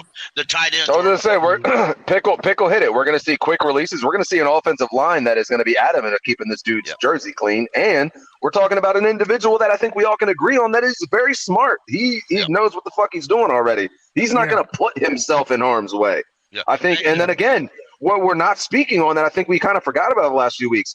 We were talking about this man's escapability coming out of college. Did that just get lost in translation from going there to here? Like He knows he's a very smart individual, and that's something I personally have really come around to these last few weeks. He knows what the fuck he's doing, and he is an elite. What's the word? I'm not trying to say he's Luke, but he is elite in the thought processing and doing his shit. You know what I'm saying? Right. So What if he ends up being even better than Luke in that department? Great. Like, it seems to me as though hold on, let me finish. It seems to me as though Bryce Young loves football and loves playing quarterback every bit as much as Luke Kuechly did inside linebacker. Absolutely. And you know what? Right now, what's going through? I'm sorry, real quick. What's going through my mind is just like I love, the the great athleticism quarterbacks. I love Cam. I love that type of ball. But I'll tell you right now, you know what I really liked, and I hated from afar, but still liked at the end of the day? Just the surgeon field general precision of a quarterback out there, just slicing and dicing a defense. As in, I fucking hate Tom Brady, but what do we always watch? We watched him go out there, and no matter what a defense did, I'm going to dink and dunk you. I'm going to take this 10 yards. I'm going to take this 20 yards. I'm going to take this little out. It just I am ready to see a quarterback. How about right? And look, New England ran the ball a lot too. New England ran the ball a lot of play action, a lot of quick passes. They just slice and dice you constantly throughout the game, and they wore your ass out. And I think Bryce could easily do the same thing. Hey, real quick, I'm gonna let you go, Kevin. I want to make sure I read the dono real quick. My man, Carolina Panthers Germany podcast says Cody Free for All is a great show with the $4.99 donation. Yo, I appreciate you, man. That's hey man, we appreciate you showing that love. Man. Carolina versus Kansas City in Germany next year. Yeah, let's go. That'd be great. Kev, go ahead, bro. Cody, when is my bad, Kev. When's the training camp start? The 17th or the 27th? I believe it's the 17th. Okay, cool. Yeah, 17th. I was going to say go ahead. To your point about expectations, we also got to remember last year we did win 7 games with Baker and Darnold. Also, we traded multiple firsts and DJ Moore to get this guy. So I'm expecting a lot out of him. Right. That's sure. We still have right. And I'm expecting a lot of him too, but I'm just expecting a lot of out of him long term, not rookie year. I'm expecting a lot out of him long term. But listen, I don't want to diminish what Kevin just said, because I think that's a great fucking point, bro. You gave up DJ Moore and the pick that you got from Christian McCaffrey. So we can say DJ Moore and Christian McCaffrey, 2 of the best offensive players on this team. Those picks were used to get Bryce Young. Knowing what we've heard about him thus far, I do not think it is unreasonable to think that his mental acuity would allow him to hit the ground running here in Carolina. He doesn't need to have a number 1 wide receiver, even though he has a bunch of dudes that I think do have number 1 wide receiver potential. And I don't care who gets mad at that statement. Just because Cody, they have not been world beaters before doesn't mean that they couldn't have their most success. But I guess here in Carolina. I think guys are real quick before I because I can't be here too long, and I'm so sorry, and I'm not trying to take over, but I guess real quick counterpoint though, Cody. You know what we've been saying ever since the 2015 year ended? God damn, if Cam had fucking Steve Smith or just a legitimate number 1, that would have changed it all. Right. Don't argue with me. Tell me I'm wrong. Have we not all unanimously said that? If I may do a reverse card. You gonna Uno me right now? Hey, I'm a reverse card, bro. Did Cam Newton's best season not come when he didn't have a number 1 wide receiver? I understand that. So yes, now counter one more time. Imagine what that. Hold tight. We need a Steve Smith, bro. Now imagine. We need a Steve Smith. Imagine what that would look like with the hell. You know what? Even at the time, Kelvin Benjamin was playing good ball and he got hurt.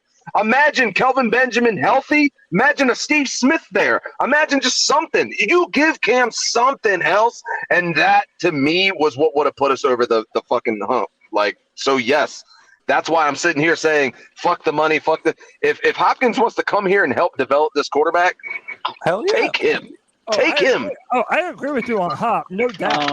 I mean, bro, I I'm hate wearing to my burst- fucking Clemson shirt right now. Like, I also would love to predict have 9 D-Hop wins this here, year. bro. Like that, yeah, that goes without saying. I mean, but even that Super Bowl, we didn't lose because of our wide receivers. We lost because Yes, we did. Kirko Country dropped the ball. Yes, we did. Yes, we did. I mean, but I to this day still think he caught that. Everyone does. I still think he caught that. In my opinion, we lost that Super Bowl because our offense could not produce. Our offensive line was trash, dude. And we could not get it done on offense. They would not send nobody to help. Oh my God! And Mike Remmers was trash. Yeah, Mike Remmers fucking good. Just like he was trash in the other. That man got pushed back but with his feet on the ground. I never seen that shit ever in my life. That's the bullshit part about it, though. We had the same offensive line in the Super Bowl we had nearly the whole year. So if he was bullshit, if he was stupid, or if he was trash in the Super Bowl, then how did we make it work all the other games? To me, it was our defense was crazy, my boy. To me, So, I mean, our able to defense was play from smarter than ahead our or offensive coordinator. establish the That's run. how that shit worked. They wouldn't let us run, bro. They stacked the box. That's literally why. And Stewart doesn't run the Mike Q didn't take the game plan. Mike Q didn't take the game plan. Pickle. Mike Q didn't take the game plan. He's still doing 7-step drops and shit like this, bro. You're playing against Von Miller, bro. Stewart was hurt in that game. You know, that's nice. It's Mike Schuler. It was Mike Schuler. It's Mike Remmers, dude. That's who lost us the fucking Super Bowl, bro. That's who lost. Mike Remmers was in the Kansas City Super Bowl with Tampa. But Mike Schuler called all the games till we got there. Yeah, but you gotta wait. But you're in the Super Bowl now, bro. You gotta change your shit up, though. You're in the Super Bowl now. Now you gotta game plan. To me, it was the game plan. You know what I'm saying? You gotta change it up, bro. I mean, you can't play the same thing you're doing the whole year, man. Bottom line is, it's the final game of the year, bro. It's the last game of the year, bro. Ready for the Super Bowl. Now, whether you like it or not, Cam Newton run his lip the whole fucking year. If you don't like it, do something about it. Yeah, and the referee was like, "Yeah, kill him. Fuck it. We won't throw no flag." Yeah, right. Punched him in the mouth of a DT that's on the middle of the floor and said, "What the fuck you gonna do about it?" And we that game sound like Cam, bro. That game sound like Cam, bro. That game sound like Cam. The 03's Super Bowl was the best Super Bowl this team ever played Cody. That game sound like Cam, bro. And they cheated. All right, listen. Let me get control. I'm gonna go in order. I'm gonna let Don and then JJ go. Don's been waiting. D's, go ahead, bro.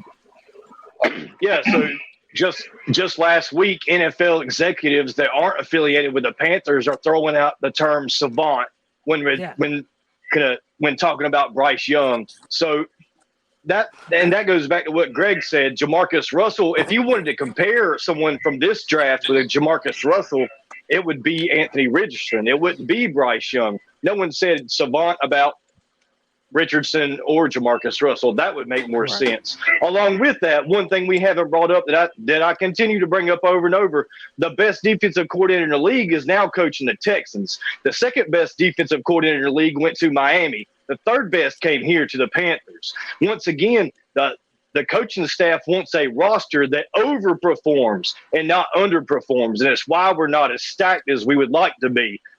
Those guys in Denver, they weren't stacked either. They didn't have great players. What do you think let our defensive coordinator rise as the cream of the crop? It's having those lesser players overperform. Along with that, offensively, we have a custom playbook that was put together just a few months ago by Frank Reich and Thomas Brown. Those guys came together and put together this playbook under the current roster, not under other players that we don't have. It's built for the people that we do have, and it's schemed out that way. So we're going to see Adam be a little more effective because he's going to be schemed open. Those were the main points I wanted to make about being a little bit bearish on Bryce Young. Those are the reasons why you should be bullish on Bryce Young. I appreciate what this guy's saying. I don't know this guy's name, but I appreciate what he's saying because he's making it because I think you guys are overestimating the offense and underestimating the defense. Defense, I think, is going to be fucking really good this year. Though we were like top big team last year with a fucking shitty offensive or defense coordinator last year. Yeah, but last year's defense don't count this year. Why not? It's not. But why not? I keep hearing people say, but last year's defense. But let's be real. Last year's defensive coordinator is now defensive coordinator for the 49ers. Yep. His assistant is now an assistant defensive coach for the Bills. Okay, if last year's defense was so damn good, then how come those coaches aren't here? Hold up. Well, we were going to bring him back. No. The 49ers, they hired Phil Snow, bro. Hold on, Al. Let him finish. They hired Phil Snow, bro. Hold on, Al. Let him finish, and then I'll let you get on. Go ahead, Pick. Now, we're not running a 3-4. We didn't run a 3-4 last year. We run a 4-3. It's a different scheme, and it's a different gap responsibility. Okay, that's part of the issue last year earlier on when we couldn't stop the run is because the players didn't believe in any of the coaching staff.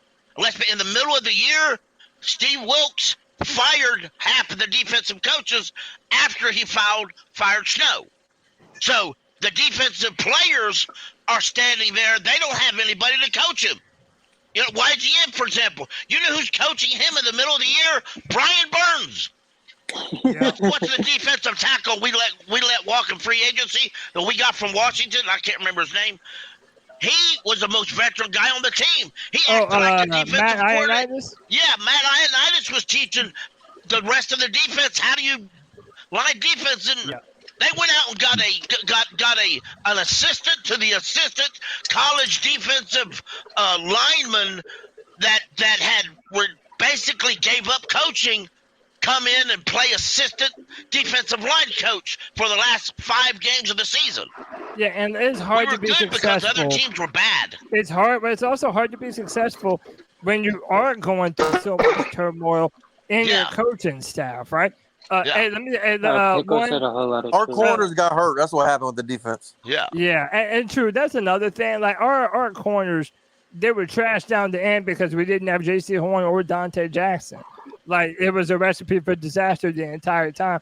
You can make the argument that maybe if they weren't hurt, maybe we do sneak into the playoffs. No question about it. Mike Evans is not going off like that. And Right, not on J.C. Horn. who's our starting corners this year? Wait, hold that thought. Dante Pickle. Jackson and J.C. Horn. Yeah, right. I hear you. The But same two ones things- it was last year. Hey, two things. We have 8 people in the show, so we have 2 more spots open. If y'all want to jump in, y'all better jump in right now. It's the moment to do it. And let me go to Kyle. Kyle, What? I haven't heard from you in a minute, buddy. Let me get you back in on this, bro. Man, I swear the chat is good. I've been studying the chat, and it's a good show tonight. But for real, I'm just listening, honestly. Yeah, man. I mean, to me, it's like when y'all say that we're not being realistic, I say, fine. If you want to think that way, fine. But don't tell me that it's impossible. Right, I'm at 10 wins. Our division sucks, guys. Right. I'm at 10. Nobody's It's saying the a same word. record as them last year. That's where I'm at. Let me go to Jay Stubbs. Jay Stubbs, why are you optimistic about this offense? I'm not optimistic at all. I'm just saying, like I think we can still run the ball. Like I think the point I'm making is if we had a juggernaut in the division, like I'm going to the season where I'm like, you know what? I hope we can win 9 games and win a division. If not, then it's on to next year. That's what it's going to be, guys. Right. I said like anything less than a winning season is disappointment. And I stand on it. If I We may, said I that think 5 years in a row. I think a lot of folks I didn't say that last year. after the draft, and It we wasn't were kind of settling down on free agency in the draft. We had a stand where we realized the schedule, and a lot of folks said, "Oh yeah, well we can actually win the division because the schedule's so bad." And gradually, as we talked and we evaluated, we forgot that we were talking about the reason why we could win the division is because the division's so bad. We automatically said, well, we thought process was, well, we could do the division because we're so damn good. We forgot the part that the reason why we're going to win is because the division's so bad. Take the Panthers and put them in a different division and see in the NFC and see what happens. Yeah, we almost won it last year. By the way, you're looking. Yeah, I'm gonna let you go, JJ. I brought up Dizzy from Sheena. This is Who's that? This is our brand Mingo. new draft pick, Jonathan Mingo, getting in some working on those releases. That's my dog right there. Again, like one of the things that I think people are really underestimating is the dedication to greatness. I feel like this offense, they know that everyone is sleeping on them. A lot of people think, like JJ and like a bunch of other people, think that we're a bottom tier receiving core and that our quarterback is too small. He's destined to get hurt. Bro, they already have all the bulletin board material they will ever need going into a season. If you think that doesn't matter, bro, you are sorely mistaken. Preseason's going to be lit. It is, man. I can't wait for this preseason. Ray, you're back on the show, bro. Thomas. No, go ahead, Deez. Yeah, Thomas Davis this week, he came out with a statement saying that Bryce Young brings an electricity to the team similar to Cam. And who knows better than Thomas Davis about the electricity that Cam brought? Y'all have already talked a lot about Cam and how he was during this team. And now look at what all this. There's so much testimony that I've addressed on the free-for-all over the last month of players saying that this is special. As a matter of fact, you just showed Sheena's clip. Sheena as well come out this week on Twitter and said, I don't care if it's July or not. This team is special. And everyone's saying it. I'm going to believe it, and I'm going to buy into it. It's amazing what you can do with a good leader, you know? Yeah. That was cute and all, but I think we forget that the NFL doesn't give a fuck, bro. Like, the NFL doesn't care, like, how much you prepare. Every team goes out there and practices. Like, until, like, it's really done something about it, it's, like, not much. And, like, we can specify all this or, like, the division's bad when even though we had the same record as them. We could talk about, if our rookie that we drafted in a hole we had last year is good and he's great, we're great again. Well, I mean, they could say that too. Like, everything you could really say for us is the same thing you could say about our division opponents, bro. Like, and the thing is, like, we always say, like, oh, well, they haven't been in this opportunity yet, so therefore, like, let's just, like, give them the leeway. Like, if they were good, they would be good sometimes. Like, you don't have to be in the greatest situation to be amazing. Like, Justin Herbert's head coach got fired after his rookie year. That didn't stop him from having, like, the greatest rookie quarterback season ever. Like, there are just times where, like, if you have the talent, you have the talent. Like, people think the Jets are still going to be good because they have a lot of talent, a proven talent too, at that. Like, outside of, like, the whole, if Aaron Rodgers fits, they don't have worries everywhere else. Like, even though they went 7-10 like us last year. So I'm what just was like, the big difference this year? Exactly. We didn't make that big of a difference this year. We changed the quarterback. Proven difference. We didn't make that big of a proven upgrade anywhere outside of Von Bell. Like, I don't even know what you want. Like, we have an entire. What was Baker and Sam Darnold last year? I don't believe Aaron Rodgers is a proven upgrade. I mean, Aaron Rodgers. I just don't. I will never believe that. I don't care about the Jets. What I'm saying, he's better than Baker Mayfield or Kyle Trask. They have. There you go. My point was they have proven talent compared to us, though. We don't have that yet. And we keep just, if they do this and that, bro, everyone can say that about their team. Like, why don't we just prove it first? Russell Wilson was everyone talent can last year. say No, that. you would never be able to say that about that 2020 Patriots team that Cam Newton was on.